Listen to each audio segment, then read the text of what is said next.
I think it should work now.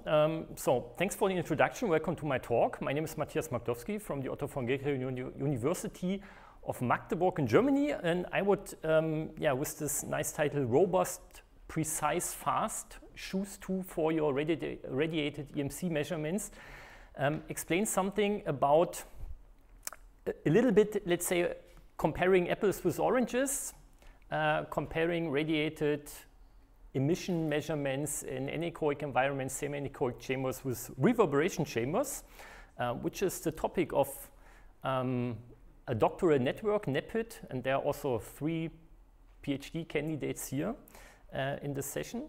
So before we start, some words about myself. I was born in 1984, like the book. You can calculate yourself how old I am. I live in Magdeburg in Germany. I'm married. I also have 2 children. And I have a background in electrical engineering, so I studied at this very university. I also did my PhD there.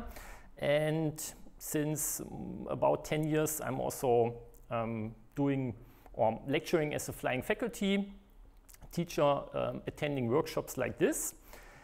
So this is the building where I work in Magdeburg. If you ever visit our university, there is my office and some of our laboratories. And this is a picture of our city. We have a river called Elbe. We have a large cathedral. And this is where Magdeburg is located within Germany. So we are somewhere in this triangle between Hanover, Berlin, and Dresden, let's say. And there is some interesting connection between the city of Magdeburg and the city of Sønderborg. Because in Sønderborg, I don't know if you have already visited it, there is the Dübbelmölle or Düppeler Mühle in German, which was built in 1744. And in Germany, or in Magdeburg, in a part of the city called Olvenstedt, we also have a Düppeler Mühle, which was built around 100 years later. It's not in that nice condition anymore, unfortunately, but it was, I have checked, it was named after this one. So to, I don't know, honor this original windmill here. Yeah, so we have kind of the same one. So then some words about the name patron of our university, which is Otto von Guericke. He was the mayor of the city once, and he also was an engineer. He also kind of, let's say, invented ESD, an electrostatic discharge, because he had a large sulfur ball that you could rotate and then separate charges from each other due to triboelectricity, and then you could like create discharges, which if you visited the lab tour yesterday, and I think there will be another lab tour today, there are these ESD guns to replicate this effect nowadays to check electronics. And what he's famous for is this experiment with the so-called Magdeburg hemispheres. So he did not only did this experiments with electricity and charges, he also did experiments with the force of air pressure and vacuum. And he was also kind of a good science communicator, let's say. And to demonstrate this very strong force, he took 2 large hemispheres, about 60 centimeter in diameter, put them together, and there was just a seal in between them. And then he also invented the air pump, so he sucked the air out of it, so that there was, let's say, very low air pressure between the spheres, so they were just pushed together by the force of the external air. And to show how large and powerful this force is, he did a nice experiment with 8 horses on one side and 8 horses on the other side. And these 16 horses in total were not able to pull the spheres apart due to the external pressure of the air that was pushing the spheres together. And then the legend says that a small child came, opened up the valve, the air would flow back into these hemispheres, and then the hemispheres would just fall apart because they were just held together by the force of the air pressure. So very nice and impressive experiment. We sometimes repeat this for the anniversary of our university or anniversaries of the city. So I think we did it last year or 2 years ago. And you might know this So the Levi Strauss, who invented the jeans trousers, he somehow has borrowed, let's say, the idea from us, yeah, to show how powerful these jeans are. So same experiment, different force. Okay, so then just some organizational matters. If you want to have the slides, I think you already have them because they were already distributed. Exactly, so there are, I'm trying a recording, as you have seen. No one ever knows if it will work or not, so maybe. And if you have questions in between, feel free to ask them. Just raise your arm and I will come to your question. And I've also this online tool, so if you are shy and if you don't want to ask questions in between, you can also post the question online and see questions of other people that have been posted there. And so they should then somehow show up on this website here. And I will come back to this at the end. Okay, so the motivation for this talk is the motivation for all the talks and all the workshops in this week here. So we have sources of disturbances like this Wi-Fi router. We have electromagnetic coupling paths, for example, electromagnetic far fields. And then we have possible victims of disturbances like a TV set or some display somewhere, something like this. And the question that we are all asking ourselves is, will there be some disturbance or not?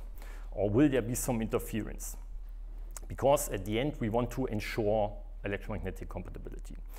Okay, and so the usual way, or one of the usual ways, as also explained yesterday, would be to do measurements. So you check for some standard and you go to a lab and do a standardized measurement.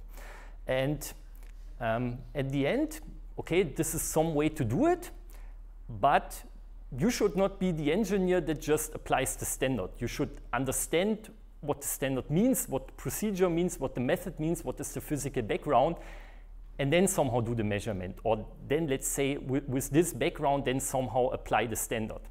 I don't know if we have, I think we have shortly discussed this also in the lab tour yesterday. Standards, I mean, people really developing standards would say I'm wrong, but the idea of standards is also a little bit that everyone measures wrong, but at least everyone measures wrong the same way if you apply a standard, right? Okay, so trying to understand the physics behind. And the first question is, what is really a good measurement to measure radiated emissions or to somehow capture this possibility of interference due to radiated emissions? And what is usually done is to measure field strengths in a certain distance in volts per meter or dB microvolt per meter or whatnot.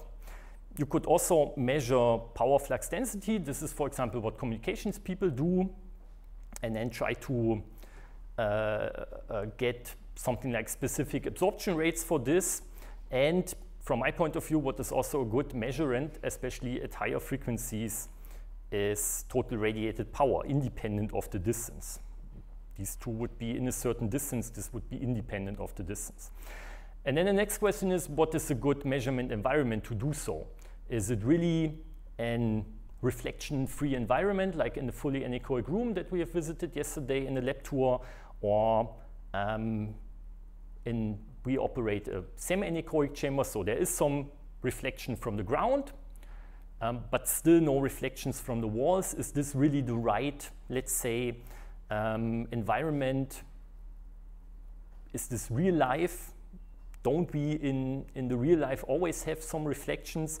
Or if you go to some industrial facilities, if you have equipment on a ship, there are many metal surfaces around, so you will have many reflections in a highly reflective environment.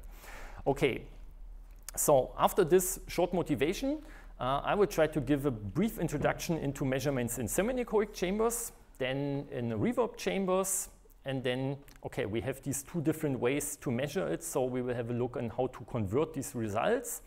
And I will show you some results, some measurements that we did in Magdeburg.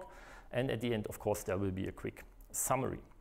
Okay, so the idea of a semi-anechoic chamber is you have your equipment somewhere, that radiates, you want to measure this emission, but you only want to measure the emission from the equipment, not from the surrounding. So you need to somehow shield yourself from the environment. This works with a Faraday cage, and this Faraday cage is made out of metal. So the metallic walls act like a mirror. Everything that comes from the outside, from radio stations, from cell phone base stations, whatnot, will be reflected back, which is nice, but everything that you create on the inside would be also reflected back from the walls. And in this way of measurement, you don't want to have the reflections. So think about, you have a room full of mirrors, you stand in this room, you switch on a flashlight, you would see light coming from everywhere, from all directions. You don't know where the light comes from, you don't know where the light is going, and you don't want the mirrors to be reflecting anymore. So what can you do? Like in the Rolling Stones song, paint it black. You take black paint and paint the mirrors black.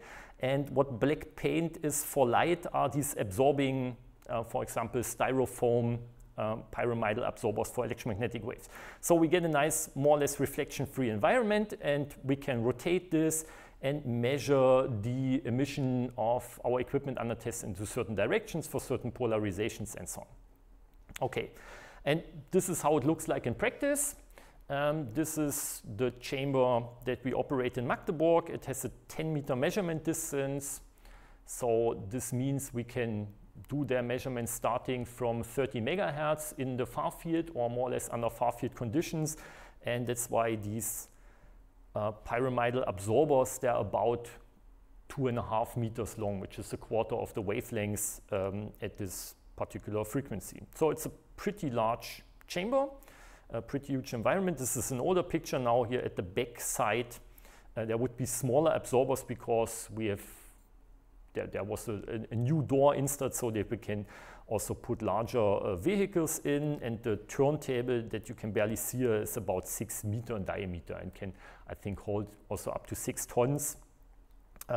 So something like a rescue vehicle, some emergency vehicle. This is something like the largest cars that we can put in there.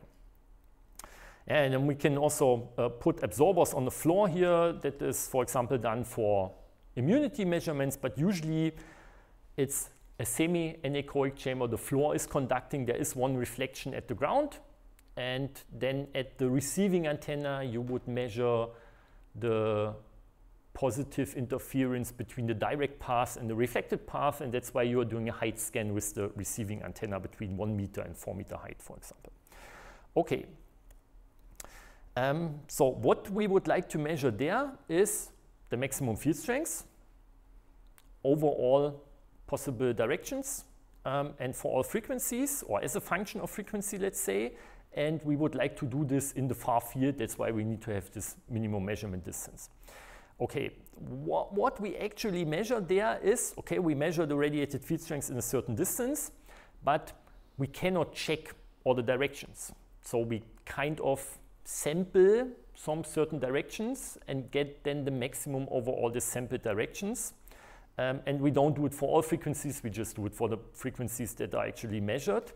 And usually, at least for floor standing equipment, there is no, you don't turn the equipment around.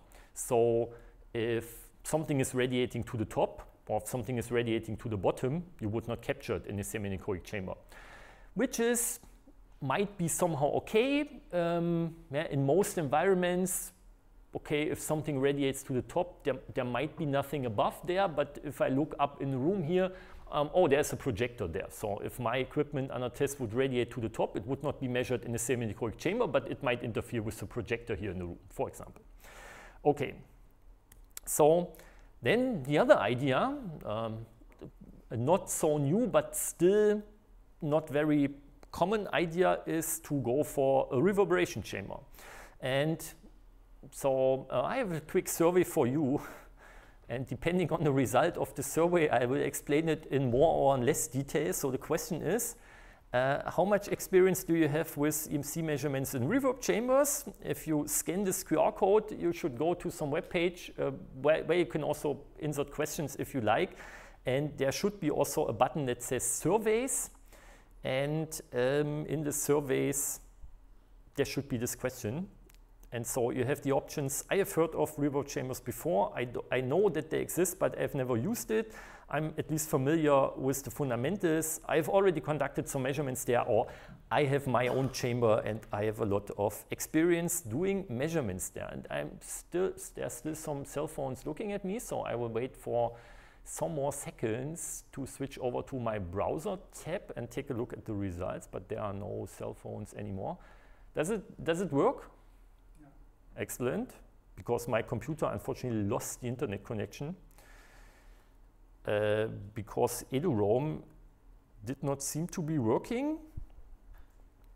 And I think I need to go here to the question series, and there are 28 answers, which should be a lot. Okay, so there are 20% of the people that says, I have never heard of reverb chambers before. And at least a third of the people says, I know that they exist, but I've never used it. And some say, another third says, okay, I'm familiar with the fundamentals. And there are, I think this should be 2 people in the room that says, I'm an expert, I run my own chamber. Okay, excellent. I will ask later on who this is. Okay, so yeah, then I will invest some time into trying to explain the concept. So once again, we have some equipment under test that radiates. And we have, let's say we have another antenna, and with this antenna we want to measure the emission. Once again, we don't want to measure ambient noise and radio frequency sources from the surrounding. So we once again need to have some shielded enclosure, some Faraday cage around.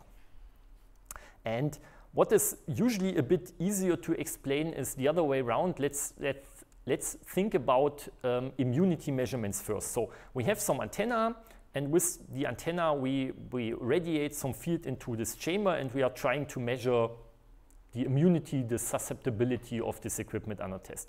So if this antenna puts some field in here, think about some wave, it will be reflected and it will be re-reflected and re-reflected and re-reflected and so on. So we get many waves that are superposing each other inside this chamber. And if you, if you know maybe from physics classes, if you have waves traveling in opposite directions, then you get standing waves. And standing waves means that there are points in space where the field strength is very high, which are the antinodes of the standing waves, and there are points in space where the field strength is very small, the nodes of the standing waves. It's a little bit like if you play a guitar, right? There's a string. If you pull the string in the center, you also create a wave, and half of the wave will travel to the left side, half of the wave will travel to the right side, and then the string of the guitar is fixed at both ends, so the wave cannot propagate there any further. The wave will be reflected. And so you get waves traveling back and forth on the string of the guitar, and you get the standing waves. And the same happens here. And so now the result of the immunity test would depend on the position of your equipment under test. Is it in some antinode of the wave, then you would get a high field strength, or is it in some, node of the standing wave, then you would not have any field strength at all. And so usually you would need to take your equipment under test and somehow carry it around in the chamber to find a position where there's high field strength to get maximum, or to check your immunity, check susceptibility. And of course, the equipment under test might be heavy, there might be cables attached to it, and you don't want to be in there with a high field strength present, so you don't want to move the equipment under test around. So the idea is, like in the saying, if the prophet cannot go to the mountain needs to go to the prophet. And the idea is you leave the equipment under test in place, and you move the field around. You try to move this standing wave pattern around. And to do this, we have a large metallic object where the waves also get reflected.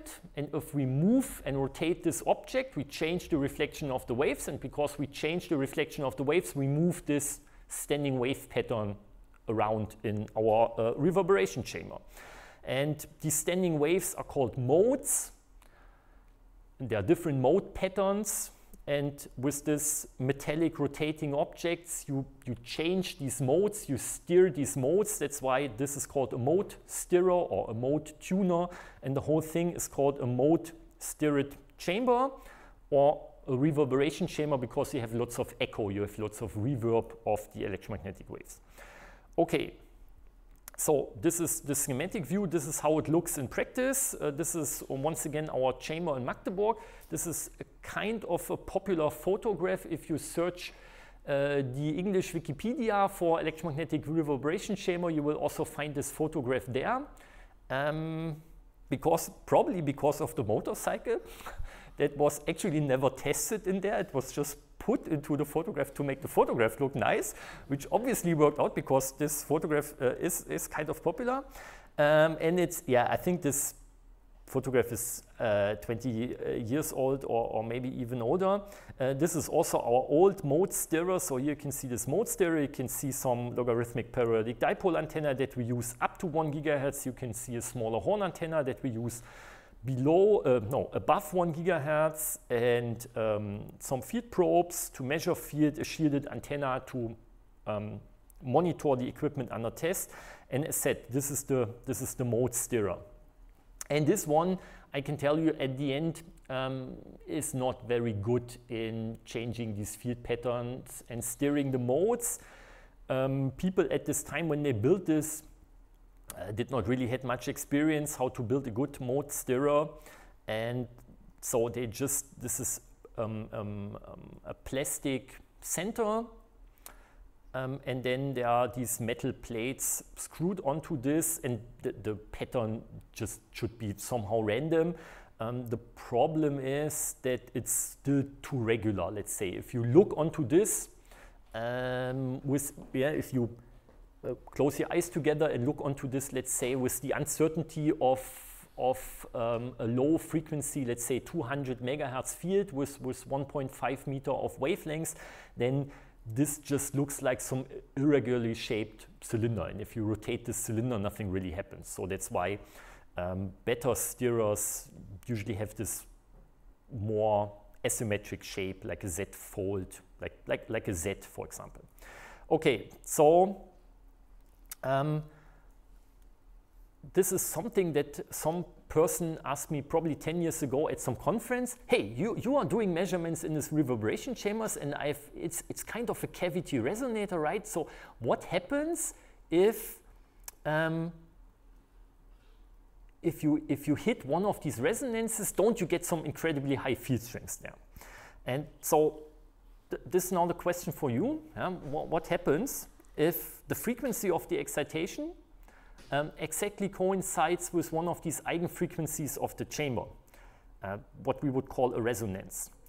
And the options are, there will be an incredibly high field strength, or this is not possible as these frequencies can never really match, or nothing spectacular because this is just the usual way of how to operate such a chamber, or there will be a large power being reflected back from the transmitting antenna to the power amplifier.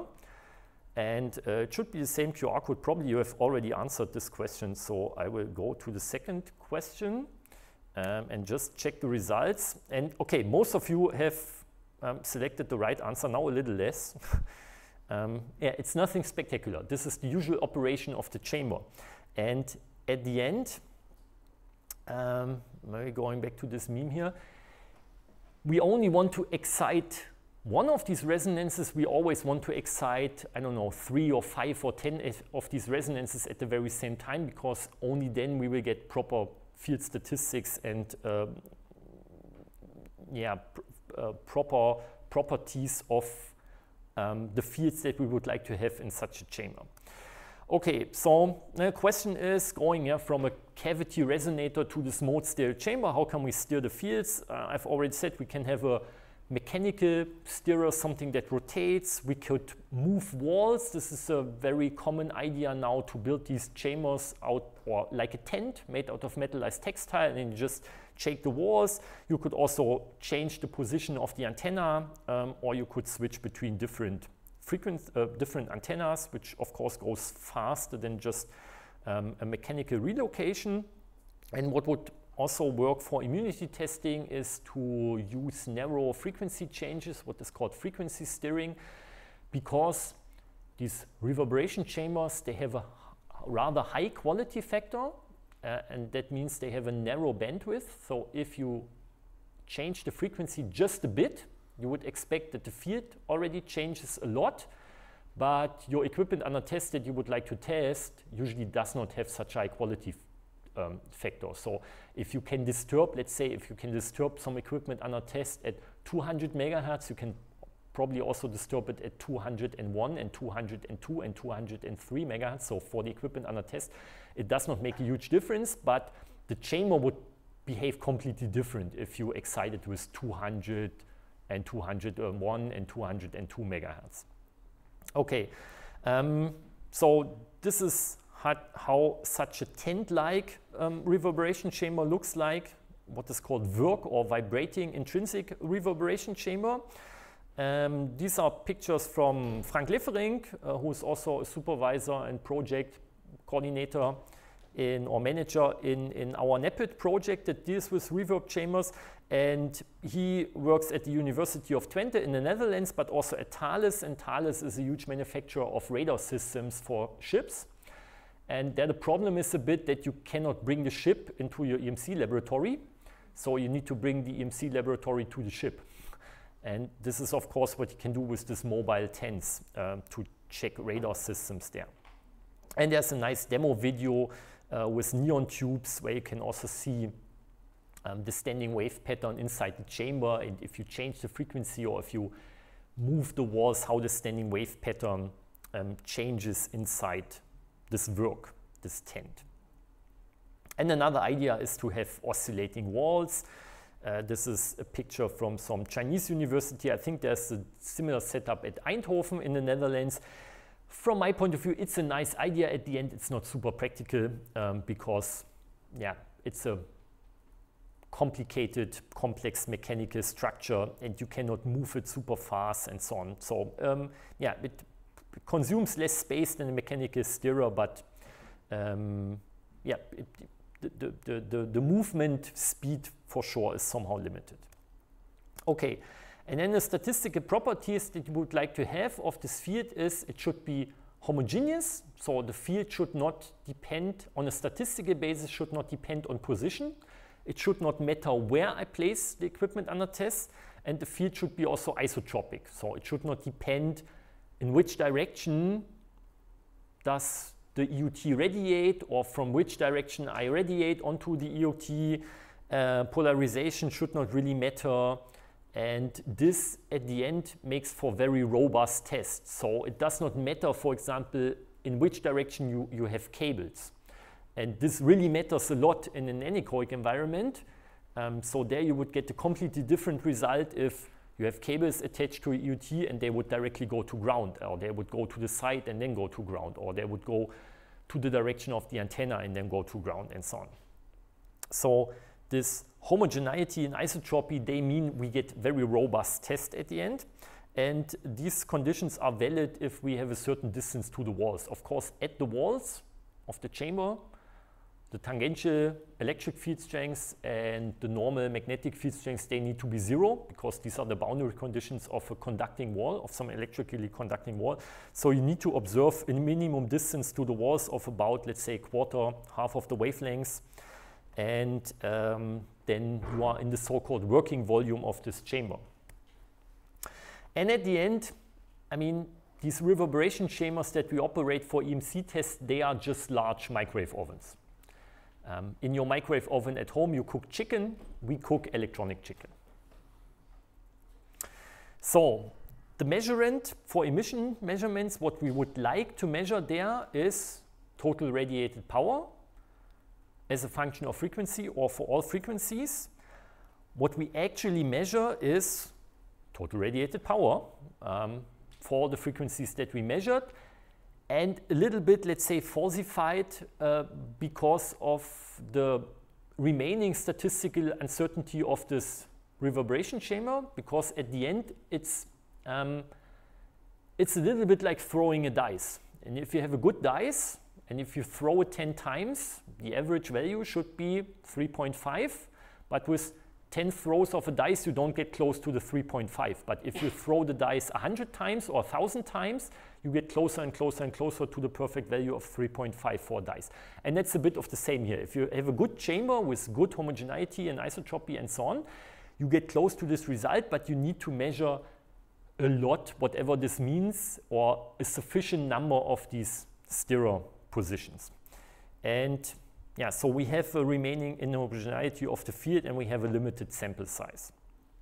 Okay, that's nice. That's actually very, very nice. But the problem is we don't have a limit for this. all the emission limits are given in field strengths in a certain distance, maximum field strengths in a certain distance. Okay, so the next step is we need to somehow convert our results. And to convert the results, the most and main important parameter is the directivity of our equipment under test. And this directivity, as we will see, depends on the electrical size of the equipment. So this electrical size can be defined as the product of the wave number and the radius of the, let's say, smallest sphere that would somehow surround our equipment under test. And this is what we call electrical size, K times A. There are some questions related to this. For example, if you have cables attached to a EUT, will they belong to the smallest sphere or not, to which extent, and so on. But let's say we have something without cables, then we can put the sphere around very easily. Okay, and so now, depending on this electrical size, if K times A, if this product is smaller, much smaller than 1, then we would say is some electrically small EUT. And electrically small EUTs, no matter how complex they are, they will always more or less radiate like a dipole. And donuts are not very popular in Denmark, obviously, otherwise I would have brought one. But there was no donut on the menu today, yeah, but everyone knows how a donut looks like. And so for this donut shape, it's also very easy to capture the maximum emission. Because if you measure, for example, to this side, to the top, to the left side, and to the bottom, you would capture the maximum. If you would measure in this, let's say, horizontal plane, you would always capture the maximum. It's not such a big deal to capture the maximum here. But if we go higher in frequency for electrically large EUTs, these patterns get more and more complicated. And I have a video here that has been created by Magnus Höjer of the FOI. This is the Swedish Defense Research Agency. And they have, so the video runs over frequency from 0.5 gigahertz up to 20 gigahertz. And they have, I think it's like a cabinet-sized equipment. And they have measured the radiation pattern in one spherical cut. And you can see that the higher we go in frequency, the more complicated will be this radiation pattern. And the main lobe, the maximum, is sometimes here, and sometimes it's at a different place. And you can see if we would, like maybe in a usual radiated emission test, if we would measure just 0 degree, 90 degree, 180 and 270 degree with our antenna, we would not be able to capture this maximum emission. And to capture this maximum emission, we need to measure very, very many steps, and we would need to measure many, many angles of our turntable. And it's super complicated to predict where this maximum will be. If you have found it at one frequency at 100 megahertz apart, it can be at a completely different angle. And as you can see, the higher we go in frequency, the more complex this radiation pattern will be, and the more stencil-like, let's say, these radiation knobs and narrow these radiation knobs get. So I'm not sure how I can get out of full screen mode here. Probably like this. So if we move forward a little bit, go to 16 gigahertz, you can see that it almost looks like a hedgehog, right? We have very, very many small lobes, and good luck in finding the maximum emission here. I would say it's impossible. You need to have sub-degree steps with your turntable. It will take hours, days, weeks, months decades to measure maximum emission here. It's not a practical approach.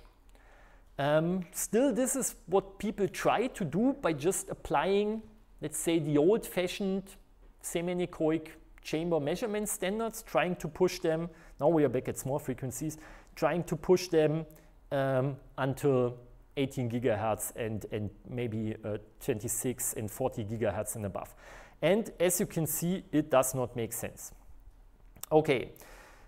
Anyhow, if we know this radiation pattern and if we know the directivity, yeah, so okay, you could wait for all the directions to be measured, but it will just take too long. You cannot invest this time. Okay, so one idea would be, okay, let's go to the reverb chamber, measure total radiated power there. Unfortunately, we don't have a limit, so we still need to convert the results. So we need this directivity, which is the power flux density in the main beam direction divided by the average power flux density.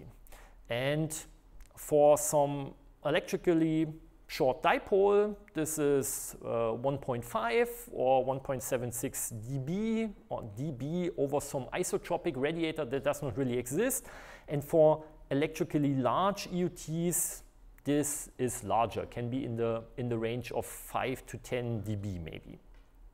Okay, and the problem is, if you ask a manufacturer of this Wi-Fi router, of a coffee machine, of some inverter of the electric vehicle, of typical EUTs, yeah, sure, we can do the EMC test for you, radiated emission, no problem. Do you know the directivity of your equipment under test? And no one knows.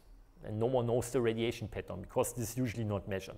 So to convert the results, we need this directivity, but no one knows this directivity, unfortunately. So yeah, we somehow need to model this.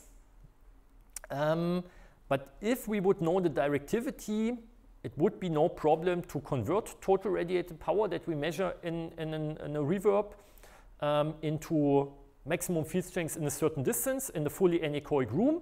And there you just need to have the free space wave impedance and, let's say, the propagation distance, or this is the surface of a sphere. So power divided by the surface of the sphere will give you power flux density, and this will somehow give you field strength squared, and then you just multiply it with this maximum directivity.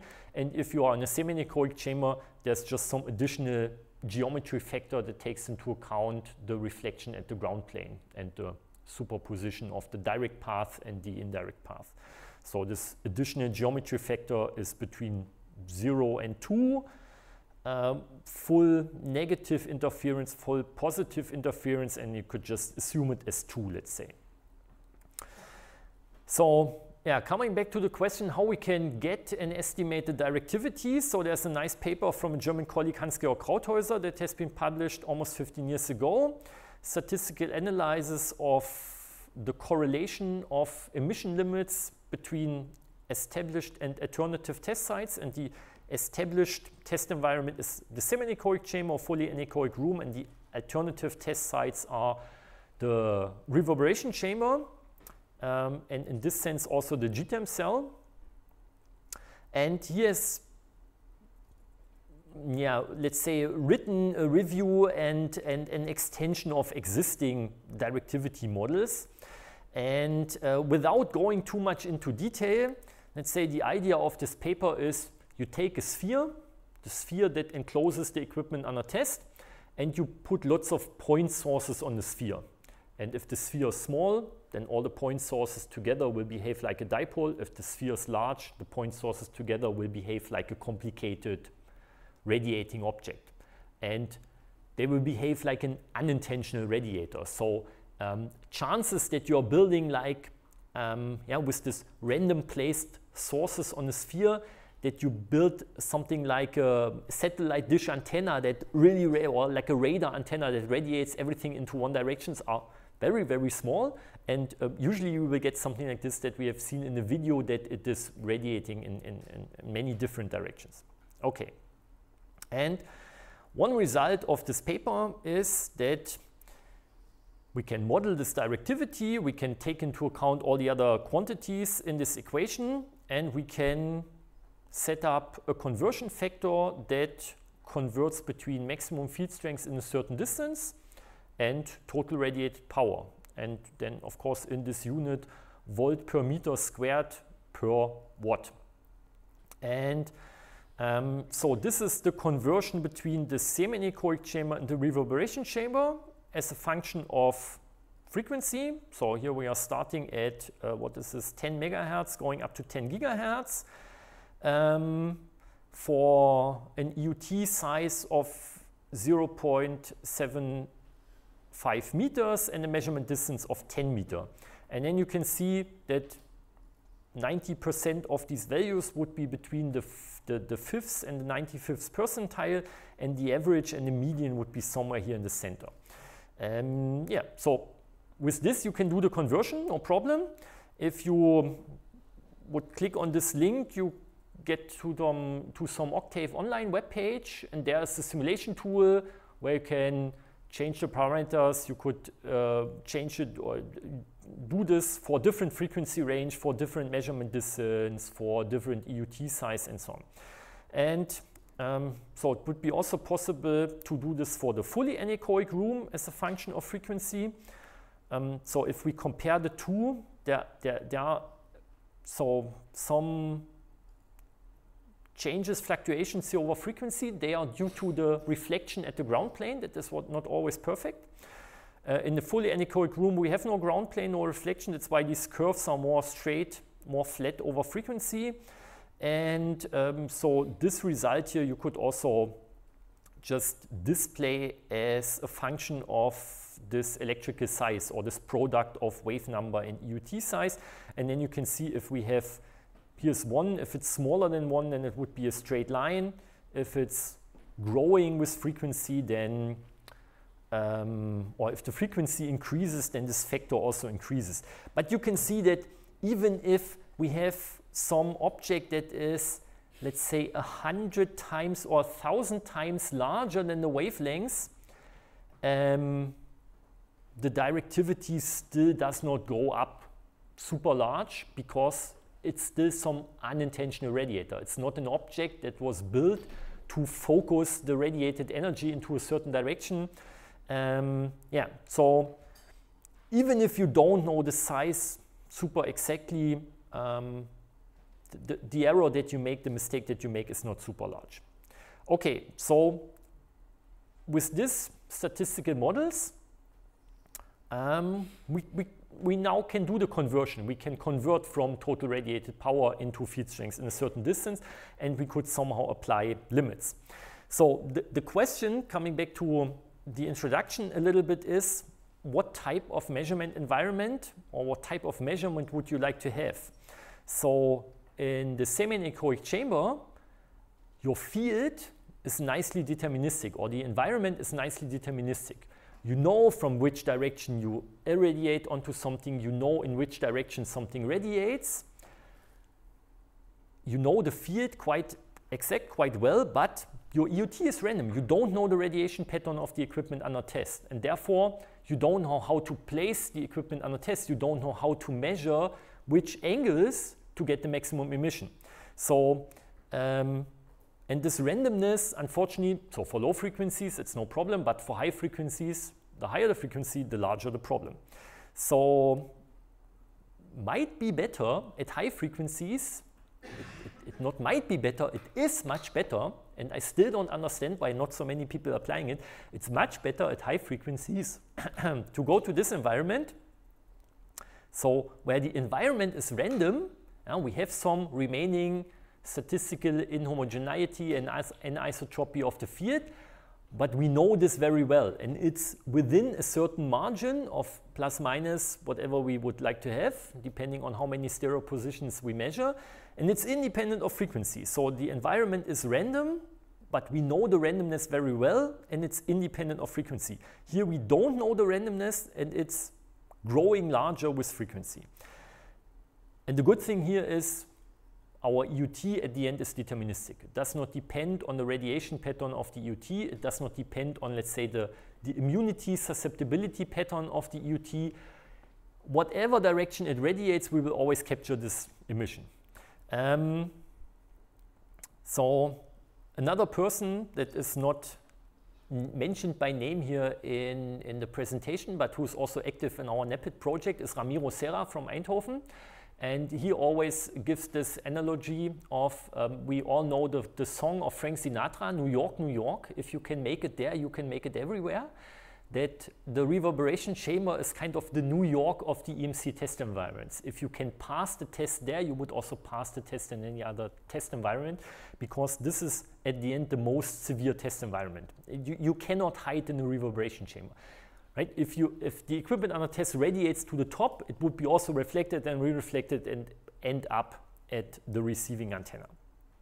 Okay, so yeah, can we also prove this with some real EUT? So these are some measurements that my former colleague Matthias Hörte, but he is written with 2 T. My parents could only afford 1 T at my first name. Has done in Magdeburg, and so he has taken a large radiating object with different loop antennas, measured it in the reverb chamber, measured it in the semi-anechoic chamber, and then compared the results. So the blue curve is the result in the semi-anechoic chamber, and the green curve is the result in the reverb. And you can see that the green curve has much more spread, and this at the end, this is what I mean, this is the field uncertainty, or this is the remaining statistical uncertainty of the reverberation chamber measurement, this fluctuation over frequency. And the conversion here has been done assuming a directivity of 1. So the difference between the two curves is more or less the real directivity of the equipment under test. Yeah, and then we can see, okay, it's not really changing with frequency, because at these higher frequencies here we are not really capturing the maximum anymore in the semi-anechoic chamber, because this measurement has only been done with 90-degree steps.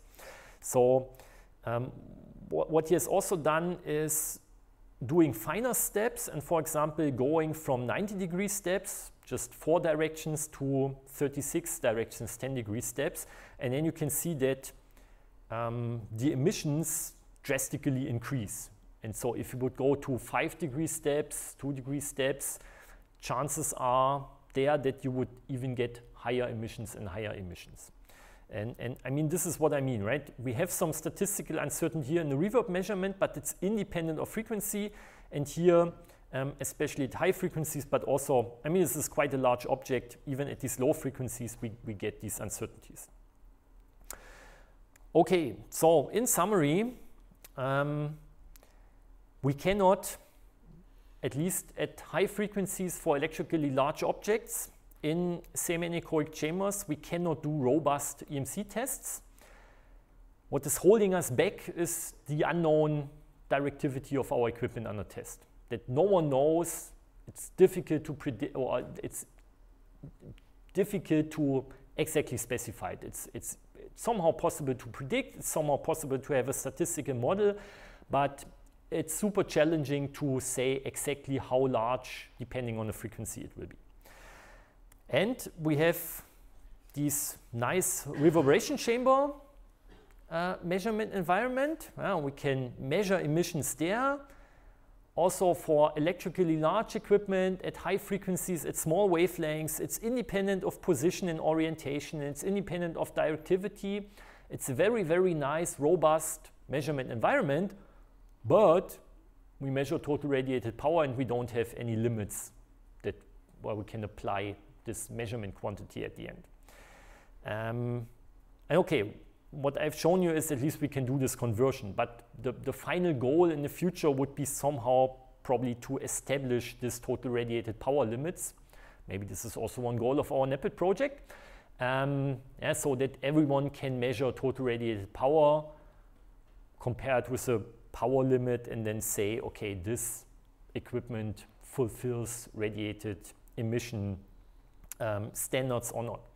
So coming back to the title of the talk, a robust fast and precise, choose 2 for your radiated EMC measurements. As the American people say, there's no free lunch. You cannot have the cake and eat it. All good things are never together.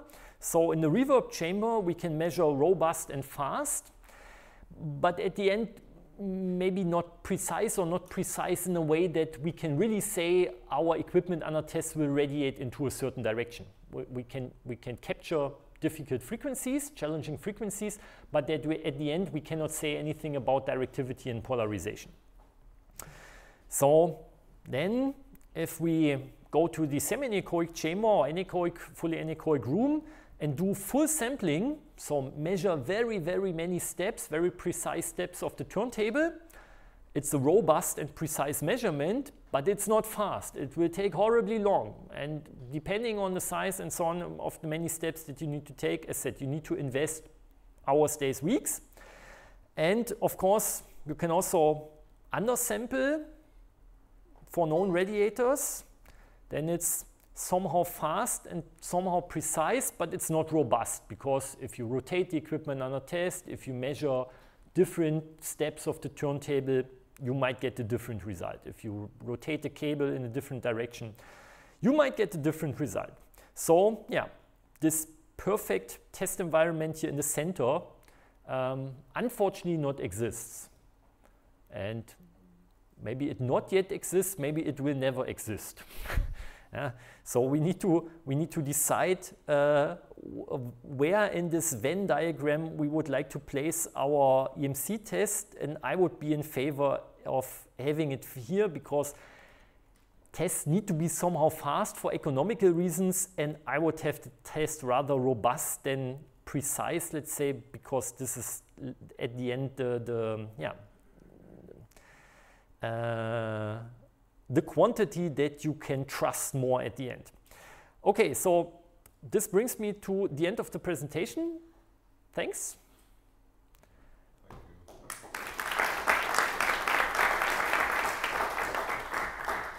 And with this, I would also go back to the page and see if there are some questions here. Okay, and there is one, and then we can maybe come to oral questions. So, do we need a reverberation chamber for specific measurements, or is it just a different type of a chamber?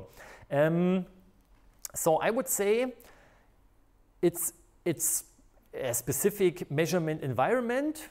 If you have a shielded enclosure already, like a Faraday cage, you can turn it into a reverb, no problem. Just put something large metallic in there that somehow rotates, and you can start and stop, and you can turn your shielded room into a reverberation chamber. It will be much more difficult to turn an anechoic chamber or fully anechoic room into a reverb chamber, because you don't want to remove all the absorbing materials and all the ferrite tiles and so on. But what you could do is, if you just have an anechoic chamber, let's say, you could buy some, depending on the size of your chamber, some square meters of this metallized textile and build a shielding tent inside the semi-anechoic chamber, and then shake this tent, and then you can of course use all the antennas, all the amplifiers and measurement equipment that you already have there, or you just build a tent of this metallized textile out of your anechoic chamber that you already have, connect all your measurement equipment there. You maybe need to have a field probe to really do the validation measurement of this chamber, but building a reverb chamber at the end, I would say, is not super complicated. More questions? You explained only about radiated immunity, but how about the radiated emission? Yeah, I would say I rather explained about radiated emission. Radiated immunity, from my point of view, it's a bit simpler.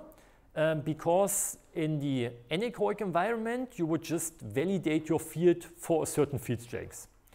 So you take the empty semi-anechoic chamber where the equipment under test would be placed, you place a field probe, and then you measure how much input power do I need to get a 30 volts per meter, for example. And then you remove the field probe, you put your equipment under test in there, insert the same power, and then you would expect that you also get 30 volts per meter at the very same distance.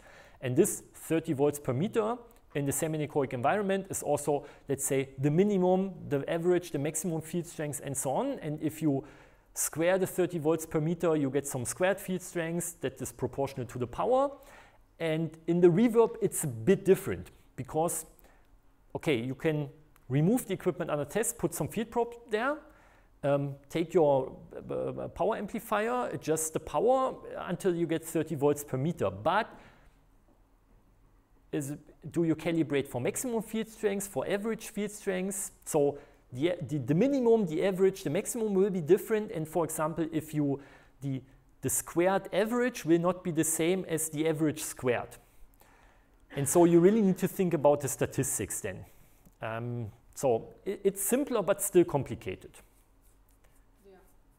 But the big advantage, I've not mentioned this, is of course in the reverberation chamber, you need much less input power to at the end get the very same field strength. Yeah, because there's no cable. No, because there are no absorbers. In the anechoic room or in the semi-anechoic chamber, you create you take very expensive and very powerful power amplifiers, create a wave, create a signal, radiate it with the antenna. It hits your equipment under test once, and then it goes into the absorbers and is converted into very expensive heat.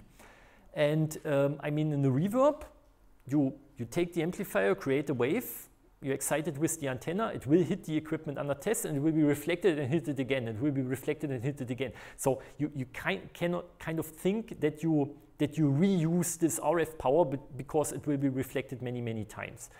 So as an example, in our large semi-anechoic chamber that I have shown, thank you, in the large semi-anechoic chamber that I have shown, which should be this slide here. So here with a 500 watt amplifier, we can generate, as said, this approximately 30 volts per meter in this 10 meter measurement distance, or I think maybe just in 3 meter measurement distance.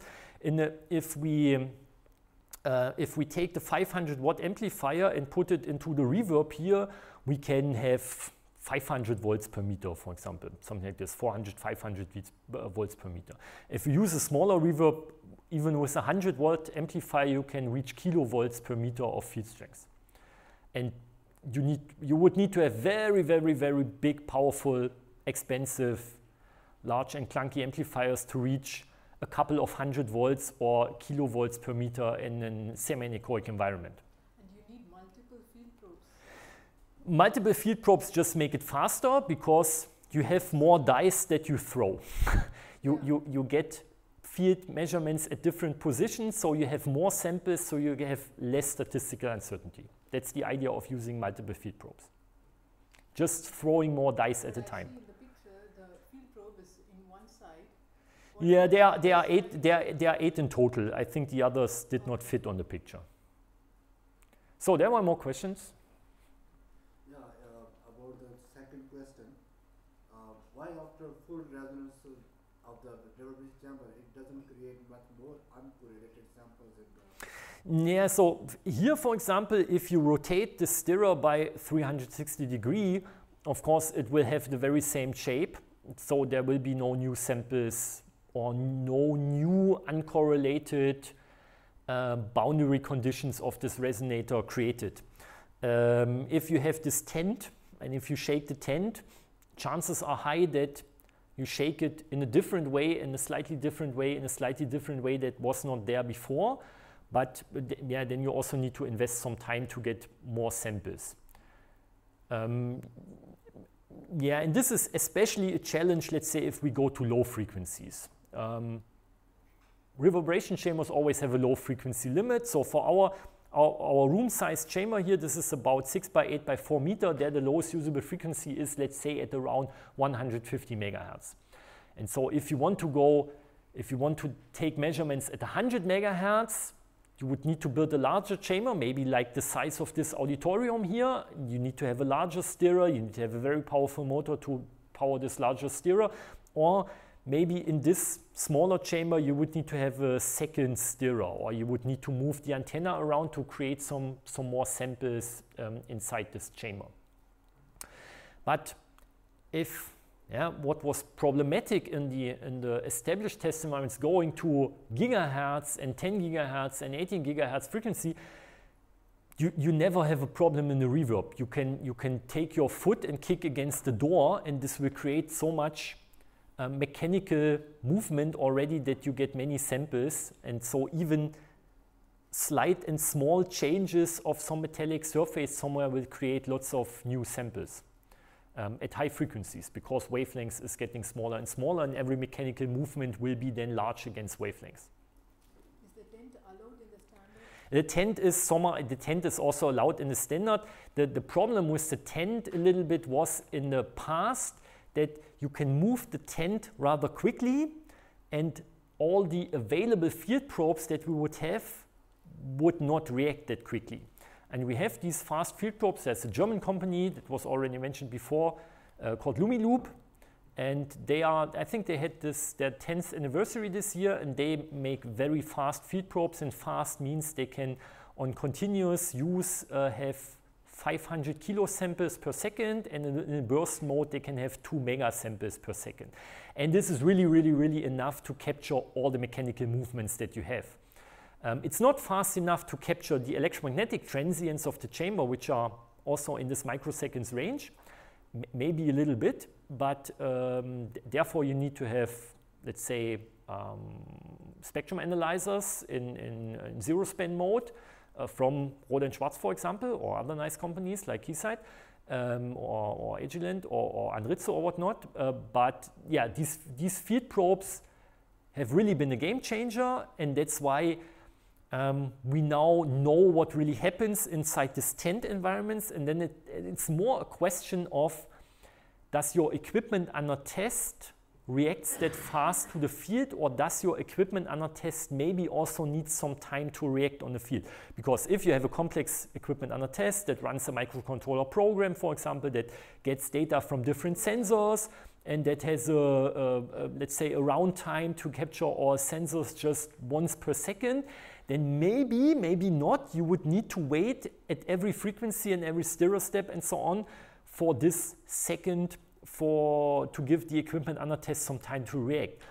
But my educated answer to this would be, in the real life, no one waits for the EUT. So if you have a car, for example, some electric vehicle, it will move around and it will change, it will see changing fields all the time, and not, okay, the field stays constant for a pretty long amount of time until all the sensors have been measured.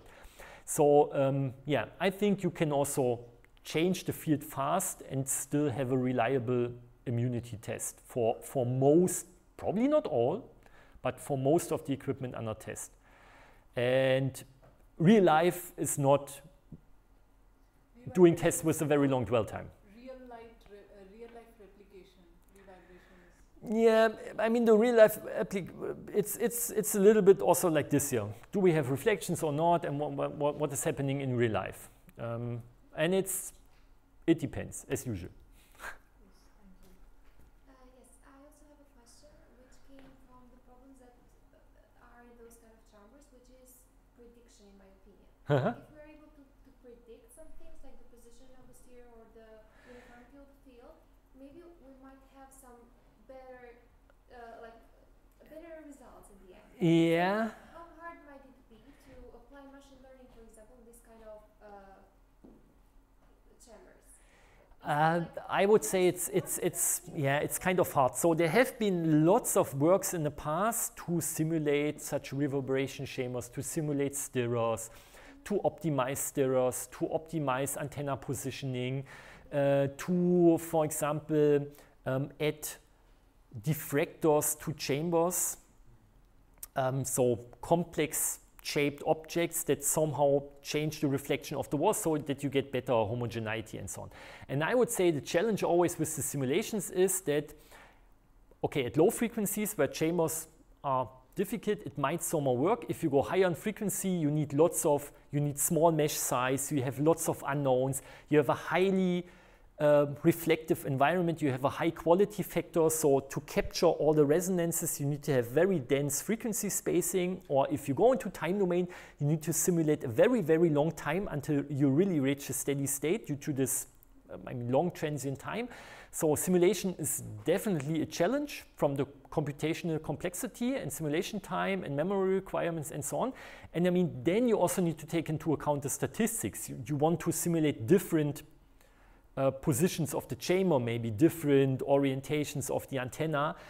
And at the end, you will still not capture all the details of the chamber, depending on what tool you use and how you set up the mesh. So for example, real chambers like ours here, you can see that even at this time, quite interesting, so this is how these chambers are made. You take these metallic plates and they are bent at the end, and then you screw them together like this. So there are joints, and these joints corrugate the surface of the walls.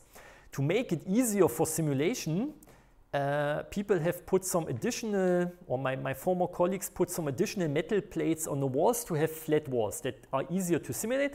The problem is, in this building, there's a clean room 2 floors above, and even in the years that I worked there, the clean room had some leakages and water was leaking down, and we had to disassemble the chamber, and everything was, it was a total mess, and we had to assemble it once again, and then people did not really assemble all the plates once again.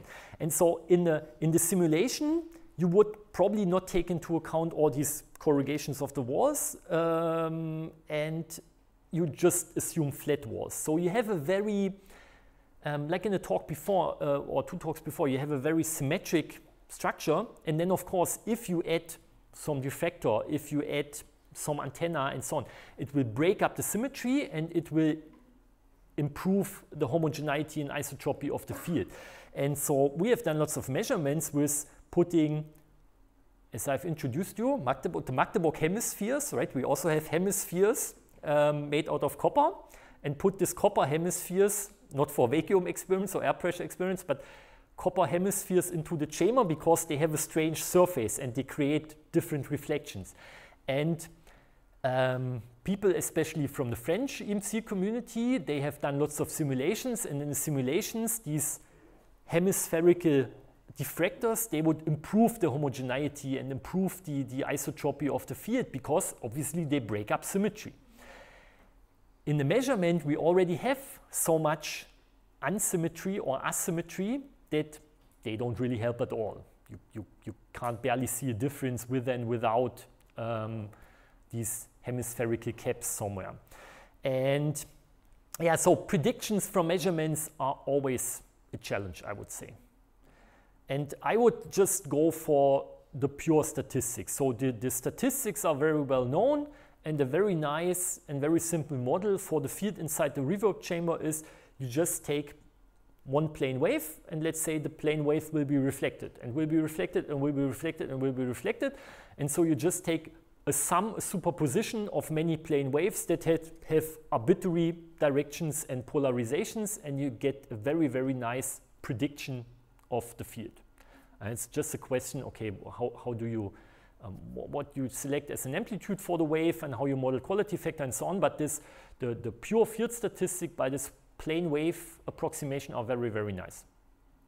Or maybe not trying to do the prediction to the whole simulation at all, but maybe to the data that you collect in the end. So using this to train a model that can predict something else for another. For example, but so from my point of view, the application for machine learning models there is rather small because you know the statistics. Yeah, okay. Is it debugging difficult or easy with this kind of rebuilding? The problem is, as said, that you at the end, after such a test, you only know the problematic frequencies.